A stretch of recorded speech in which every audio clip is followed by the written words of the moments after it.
I am 88 years old, and the loneliness I carry has nothing to do with being alone. I want to be clear about that from the start, because when people hear an old man talk about loneliness, they picture something specific: an empty house, no visitors, a phone that does not ring. And I understand why they picture that.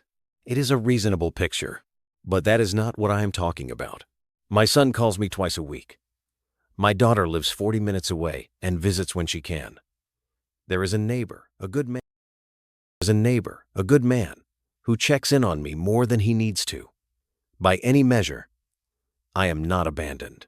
I am looked after. And still, there is something in me that has been hollow for a long time. Not broken, not bitter, just hollow. Like a house where the furniture is still in place, but no one has really lived there in years. I have spent a long time trying to understand what that feeling is, where it came from. I think I finally do. I was a working man for most of my life. That is not a complaint. I am not saying it with regret in the way some men do, as if work was the villain in their story. Work was not my villain. I chose it every day, and I chose it willingly. I was good at it, and I took pride in that. There is nothing wrong with taking pride in your work, but I made a mistake that I did not recognize as a mistake for a very long time. I treated my life at home as something that would always be there, as something that did not require the same attention, the same showing up, the same energy I gave to everything outside of it. I thought home was a place you returned to. I did not understand for many years that it was also a place you had to be inside of, fully inside of, not just present in the way furniture is present. My wife's name was Hyra. We were married for 53 years. She was a patient woman. Not in a passive way, she had a quiet strength that I admired, and also, I think, took for granted. She kept things running. She kept the children close when I was distant.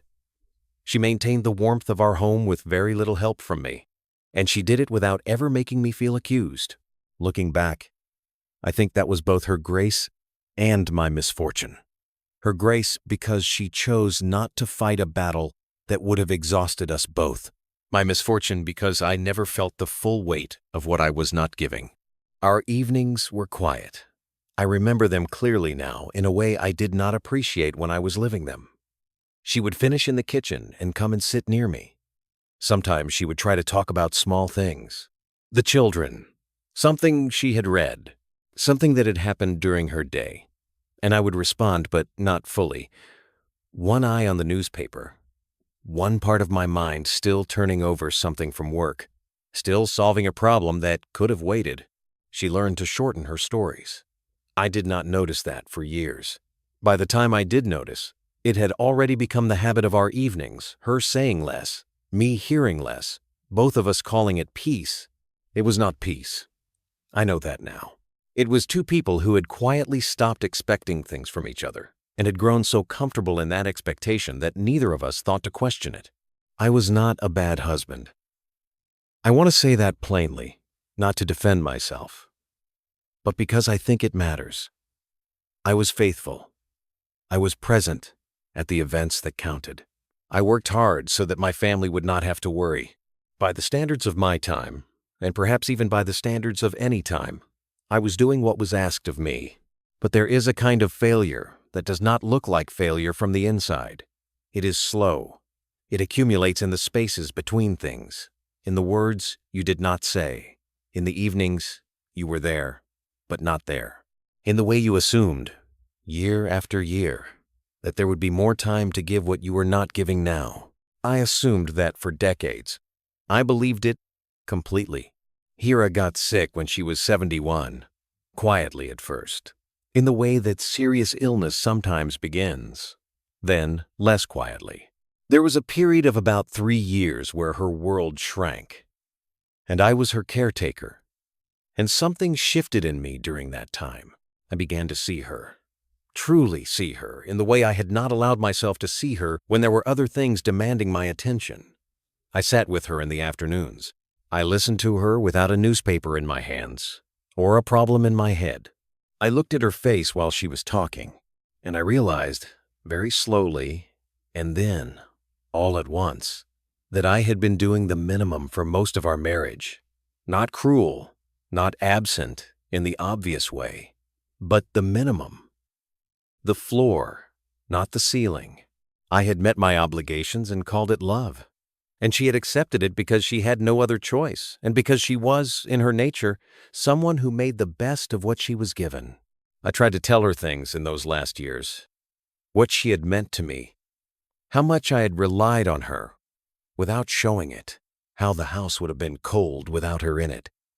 Even when I had acted as if I could not feel the temperature. She listened. She held my hand. She said she knew, but I do not know if she believed it, or if she was simply being kind in the way she had always been kind. I will never know. She died on a February morning, and I was beside her. And the last thing I gave her was my presence, which I had spent 50 years giving poorly, and which arrived fully only when it was nearly over. Grief, when it came, was what I expected. The house was louder without her. The meals were wrong. I reached for her in small ways throughout the day, habit reaching for something that was no longer there. But underneath the grief was something else, quieter than grief, more permanent. It was the understanding of what had been possible, not what I had failed to achieve in the large sense, in the small sense, the ordinary sense. The years of evenings we could have spent differently, the conversations I had cut short, the time she had needed me to simply be with her, and I had been somewhere else in my head. You cannot reclaim those moments. They are not waiting somewhere for you to return to them. They are gone, and the people who lived them with you are gone, and what remains is only your understanding of them, which in my case arrived too late to be of any use.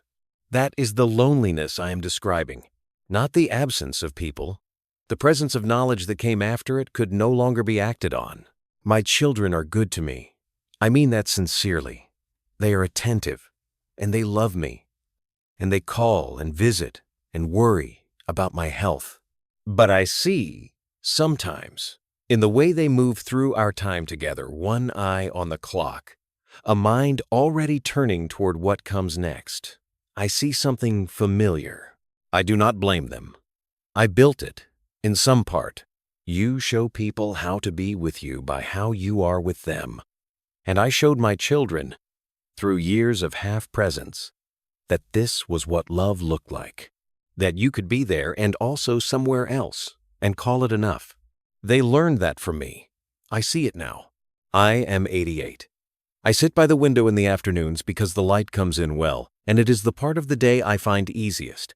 I think about Hira, not with the sharp pain of early grief that has softened into something more like weight. I think about what I would have done differently if I had understood earlier what I understand now. I would have looked up more. That is the simple version. I would have put down the newspaper and looked up. I would have listened to the short stories she stopped telling because she had learned I was not fully listening. I would have said, plainly and without occasion, what was true, that she was the steadiest thing in my life and that I did not know how to show it, and I was sorry for that. I would have treated the ordinary evenings as what they actually were, which was everything. I am not telling you this because I believe I can change how you live. I could not change how I lived, even when I knew something was slightly wrong. The future always feels long enough to fix things later. That is perhaps the most reliable feature of being young. But if you have someone beside you tonight, and the evening is ordinary, and nothing particular is happening, I would ask you to be in that, fully in it. Not because it will last forever, but because it will not. The ordinary evening is not a break between the important things. It is the important thing. I know that now. I have known it for 15 years, and it has been of very little use to me.